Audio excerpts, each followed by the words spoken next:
Welcome to the Brad Lang Show. I am Brad Lang. It's time to strap in for another deep dive into the heaping, steaming pile of free-form thought, that intellectual dumpster fire that we all know and love as the comment section. Now, before we start, Vox, please have a comment section. It's almost like you're afraid to do it. Let's go. They're the bowels of one of the world's largest and most polluted cities, where disease runs rampant and the stench is sickening. We've all done it. You read an interesting article, and when you get to the bottom, you just keep on scrolling a little bit further to see what others had to say. Now, it's rarely insightful and hardly intelligent, so let's see what they had to say. We're going to start with an article from one of my favorites, BuzzFeed. I'm sure you are all very familiar. After recent accusations of sexual harassment and assault, Harvey Weinstein has been dominating the headlines this week, and so has his connection to major political figures on the left, including, Barack Obama. The Clintons. However, commenter S.M. Dixon would have none of it. OMFG. Hillary Clinton was nice to a donor via email. That's totally a reason to drag her into Harvey Weinstein's scandal and ignore his victims.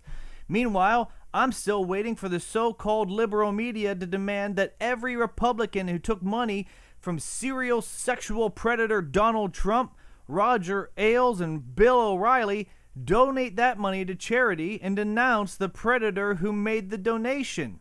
BuzzFeed, the Daily Beast, CNN, and the RNC are holding Clinton, Obama, and the Democratic Party to a higher standard than they are Republican politicians. That's very hypocritical. OMFG! Hillary Clinton was dragged into this because she has been a huge fan of old Harvey over the years, and it wasn't just over email. It's even more pertinent because she has a history. You see, when you have a certain pattern of actions, she has developed what is a comfort level with people who might be called perverts. Why can't we be friends? Why can't we be friends? Why can't we be friends? Why can't we be friends? But that's a fair criticism of Roger Ailes and Bill O'Reilly. But what about calling people out for their contributions?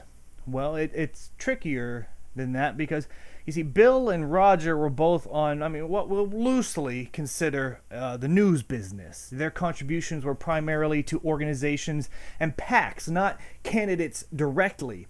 Now, Harvey, however, he gave over $70,000 to Barack Obama in his campaign and nearly $40,000 to Hillary.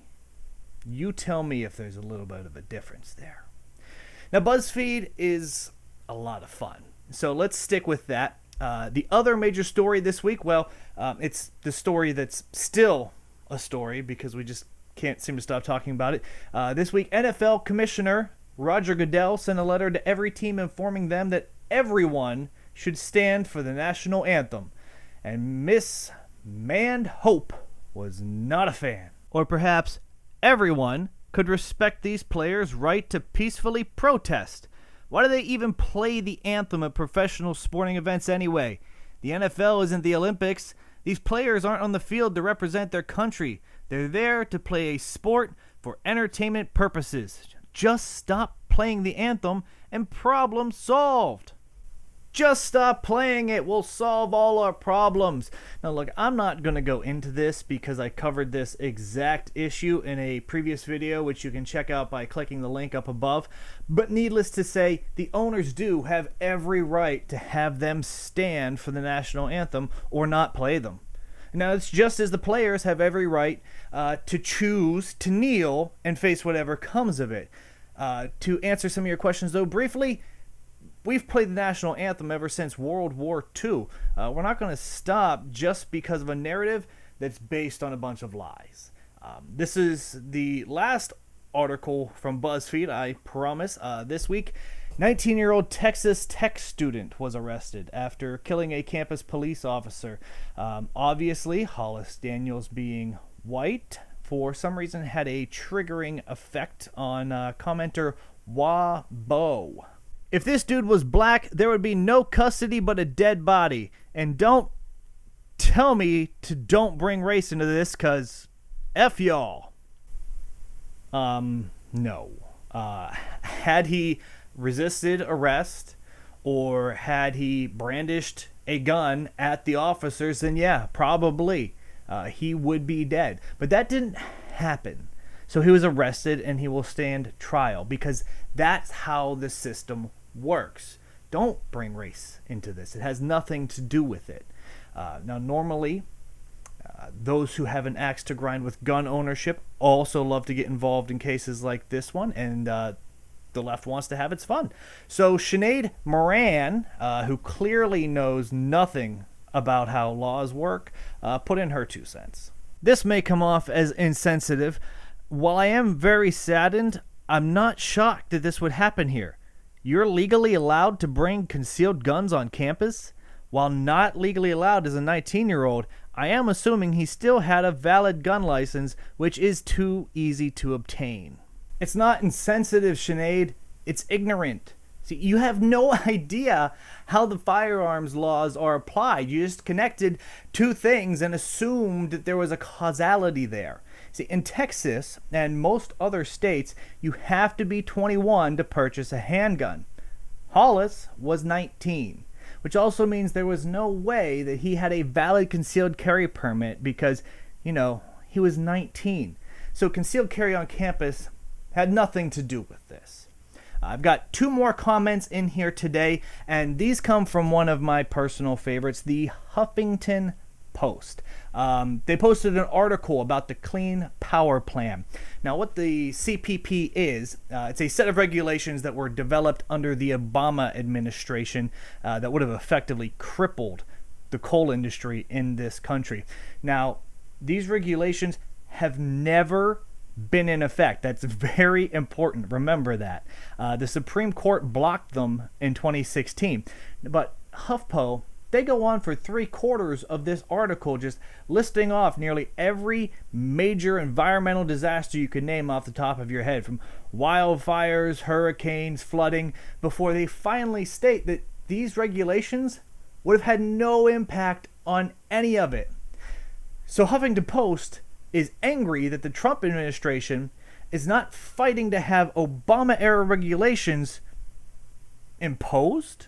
I mean, they've never been enacted and would have had no effect on any of the events that they cited.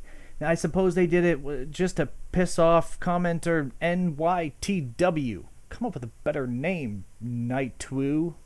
I'm getting sick of garbage like Corker. Now, he's referring to Tennessee Senator Bob Corker.